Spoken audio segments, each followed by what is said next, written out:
आज हम एक ऐसे शख्सियत के पास पहुंचे हैं जो देवी पाटन मंडल के सबसे जाना पहचाना चेहरा हैं, मसूद आलम खां, जो अपने में जो इस समय राष्ट्रीय सचिव हैं समाजवादी पार्टी के। इस विषय पर मैं रहूं कि कल जो घटना घटित हुआ सुप्रीम कोर्ट पर सीजीआई बीआर गवई के ऊपर एक वकील के माध्यम द्वारा जूता फेंकने की कोशिश की गई है, इस पर इनका क्या राय है, क्या कहना चाहेंगे?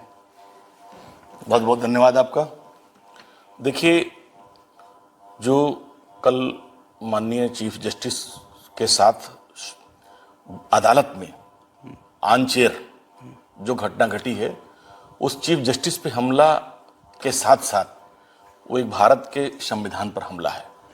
और 30 जनवरी 1948 को राष्ट्रपिता महात्मा गांधी जी की जो लोगों ने हत्या की थी, जिन विचारधारा के लोगों ने महात्मा गांधी की हत्या की थी, उन्हीं विचारधारा के लोगों ने कल चीफ जस्टिस पर उनके अदालत में हमला किया है। बहुत ही निंदनीय है।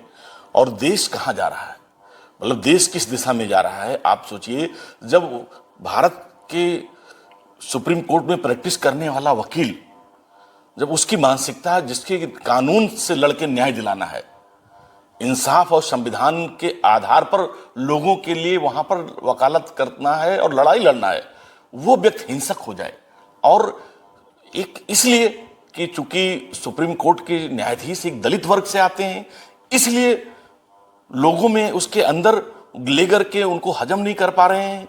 ये बहुत बड़ा इस देश के साथ हादसा हुआ है। मुझे लगता है कि 30 जनवरी 1948 के बाद जो देश में सबसे बड़ी घटना घटी है, वो 77 साल के बाद दोबारा एक घटना हमारे देश के लिए घटी है, जिसने भारत के संविधान, डॉक्टर बाबा साहब अम्बेडकर के बनाए हुए संविधान पर हमला है। तो क्या इसको माना जाए एक दलित सीजीआई होने के नाते ऐसा जातगत को टैग करके किया गया है हमला? हाँ, बिल्कुल किया गया है। मैं आपको बताऊं कि एक जस्टिस है Markandey Katju, high supreme court के, वो अक्सर इनसे ज्यादा, मतलब वो तमाम लोगों के इनके बारे में और इस विचारधारा के बारे में बहुत बोलते हैं, बहुत बातें करते हैं, खुल के बातें करते हैं, तमाम कॉन्फ्रेंस करते हैं, लेकिन चूंकि उन पर कभी हमला नहीं हुआ। चूंकि ये कोई बात दलित एक चीफ जस्टिस कैसे बन गया है, ये हजम नहीं हो पा रहा है उन विचारधारा के लोगों को जो विचारधारा नाथूराम गोडसे की है।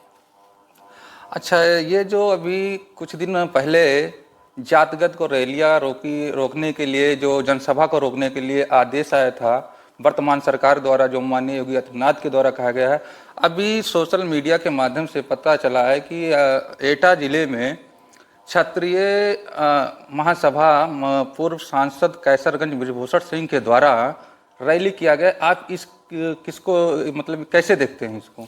देखिए, इस कुछ मैं इस नजरिए से देखता हूं कि जो भी दंडात्मक कार्रवाई है, जो भी नियम कानून है, वो सिर्फ अपोजिशन के लिए है, विपक्ष के लिए, सत्ता में बैठे लोगों के लिए कोई कानून नहीं है। आप जैसे हम इस प्रदेश में अमन चाहते हैं, भाईचारा चाहते हैं, जैसे एक घटना बरेली की हुई, ठीक है, हम उस पर सहमत नहीं है कि लोगों को सड़कों पर आना चाहिए, ठीक, वहां पर पुलिस ने लाठीचार्ज किया, हम इसके नहीं, लेकिन उससे 1.5 महीना पहले फतेहपुर सीकरी में एक खानका, एक मजार को लोग बैरिकेटिंग तोड़ करके पुलिस के सामने उन्होंने तोड़ा फोड़ा, मुकदमा लिखा, लाइव टीवी पे चला। उन लोगों को तो आज तक 151 में भी चालान नहीं हुआ, ठीक है, लेकिन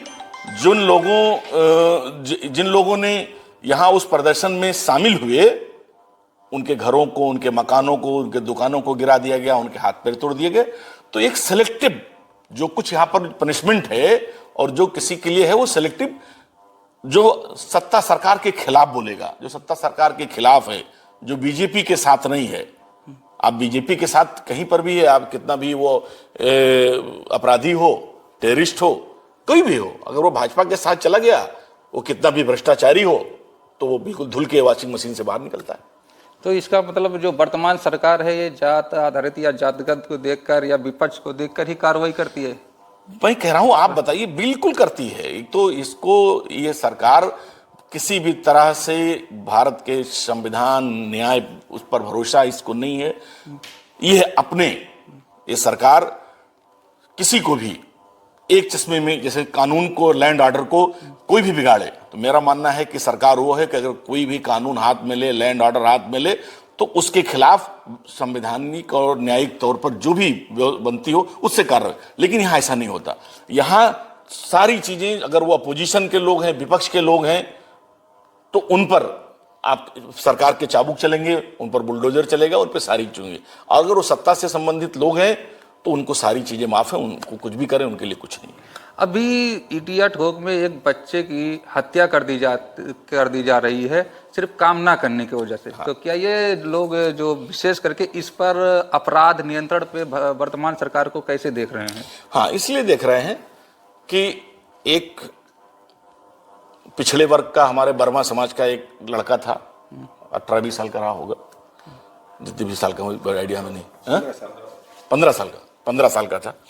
उसने काम करने से किसी एक, उस पे यूरिया का जो पंप था उस पे मना किया और उसको गोली मार दी गई। कितना लोगों का मन बढ़ा हुआ है, कितना लोगों का मन बढ़ा हुआ है। इसलिए अपराध, इसलिए उनको मालूम है कि हमारा इनकाउंटर नहीं होगा। अगर अगर घटना कोई दूसरा किया होता तो कम से कम हाफ के इनकाउंटर तो हो जाना था। तो उसको पता था कि इसमें हमें हमारा पैर पे हमारी गोली नहीं मारी जानी है, ठीक है।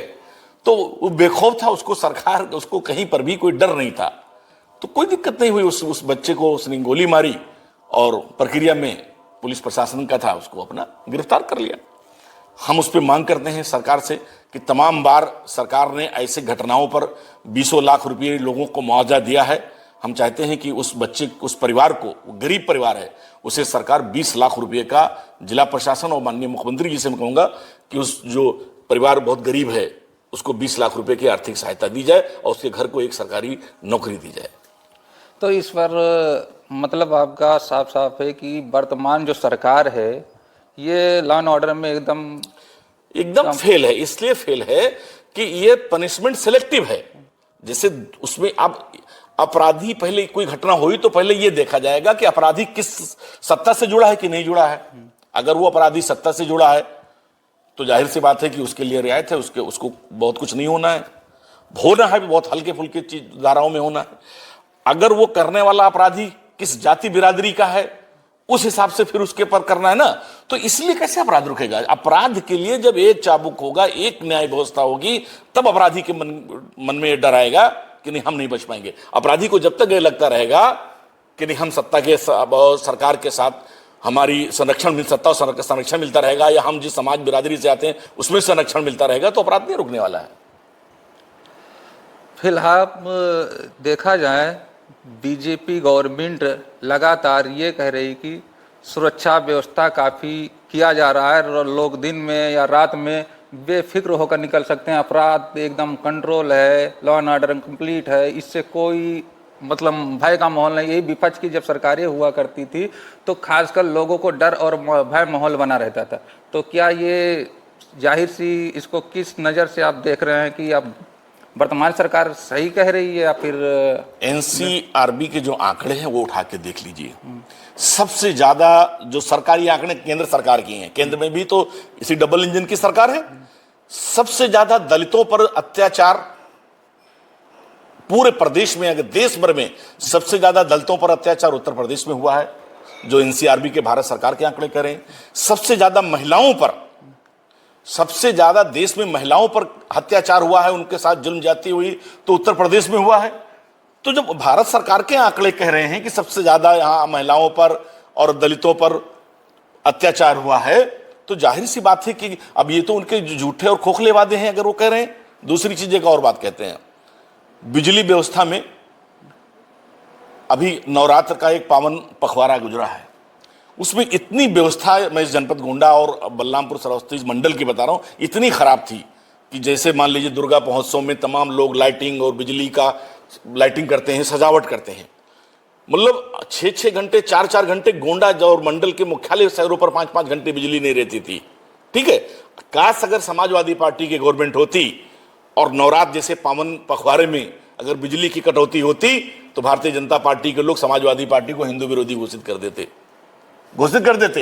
लेकिन ये सरकार हिंदू के समाज के हमारे हिंदू भाइयों के पावन पखवाड़े में भी, मतलब गांवों में तो 8 घंटे नहीं दे पाए, शहरों में मुश्किल से 12 घंटा बिजली और 16 घंटा नहीं दे पाएगी। तो इसलिए सरकार हर तरह से फेल है। ये तो जो सरकार है वर्तमान की, वो बता रही कि जब विपक्ष की सरकारें हुआ करती थी तो कितनी क्राइम बढ़ रहती थी, लोगों को राह चलना दुश्वार हो जाता था, लोग ये यहाँ तक कि रोड या बहन बेटियां सुरक्षित महसूस करती थी। तो क्या ये आरोप सरासर निराधार? हम कह रहे हैं, अभी आप बिटिया थोक का जिक्र किए, कितनी घटनाओं का हम जिक्र करें, हम लोग बैठे हैं, हम तो इसलिए पूरा सीधा एनसीआरबी के आंकड़े को बता दिया। एक एक घटना को जिले के बताएंगे तो 4 घंटे मुझे लगेंगे, 2 महीने के एक एक घटना याद है। लेकिन मैं ये कह रहा हूं कि एनसीआरबी का उनका आंकड़ा जो भारत सरकार ने जारी किया है, उसमें उत्तर प्रदेश में सबसे ज्यादा महिलाओं पर अत्याचार अपराध हुआ है और दलितों के साथ हुआ है। क्योंकि दलितों के साथ, चूंकि SC ST में एक रिकॉर्ड होता है, महिलाओं का एक रिकॉर्ड होता है, तो और सबसे ज्यादा जो है क्राइम हुए हैं वो उत्तर प्रदेश में हुए हैं, क्राइम में भी सबसे 1 नंबर उत्तर प्रदेश है। तो इसलिए सब हर तरह से हर चीज में ये सरकार फेल है। तो फिलहाल अगर हम ये देखें कि अगर समाजवादी पार्टी सरकार सत्ता में आती तो फिर ये आपका लैंडर कैसे रहेगा? तो समाजवादी पार्टी सत्ता में आएगी, सभी अपराधियों को एक नजर से देखा जाएगा। वो अपराधी किसी पार्टी, अगर समाजवादी पार्टी से जुड़ा हुआ होगा, किसी जाति धर्म से जुड़ा होगा, किसी वर्ग, कोई किसी को रियायत नहीं होगी। एक चाबुक से एक कानून सबके लिए लागू होगा। किसी भी अपराधी को उसके पार्टी से जुड़े होने का, उसके जाति से जुड़े होने का कोई फायदा उसे नहीं मिलेगा और पूरी तरह से लैंड ऑर्डर एकदम चुस्त और दुरुस्त होगा और सबके साथ न्याय, इंसाफ और सबको जो भी मौलिक अधिकार हैं, चाहे वो नौकरी के हों, चाहे रोजगार के हों, चाहे वो लोगों की शिक्षा से जुड़े हों, चाहे स्वास्थ्य से जुड़े हों, वो सारी हक जो एक भारत के नागरिक, उत्तर प्रदेश के नागरिक होने के नाते उसे मिलना चाहिए, वो मिलेगा। तो क्या इस बार उत्तर प्रदेश में सरकार 2027 में समाजवादी पार्टी बना रही है? बिल्कुल बना रही, बहुत बहुमत से बना रही है। हमने तो 24 में भी भारतीय जनता पार्टी को यहाँ लोकसभा में बुरी तरह से हराया है और 27 में तो बहुत बड़े अंतर से हम भारतीय जनता पार्टी को हराने जा रहे हैं। चलिए, हमारे साथ मौजूद थे मसूद आलम खान, जो काफ़ी अपनी बेबाकी अंदाजों से जाने जाते हैं और लेकिन बहुत ही सरल और मिलनसार व्यक्ति हैं, जो अपनी बेबाकी अंदाजों से अपनी बात को बहुत ही सरल स्वभाव में पेश करते हैं।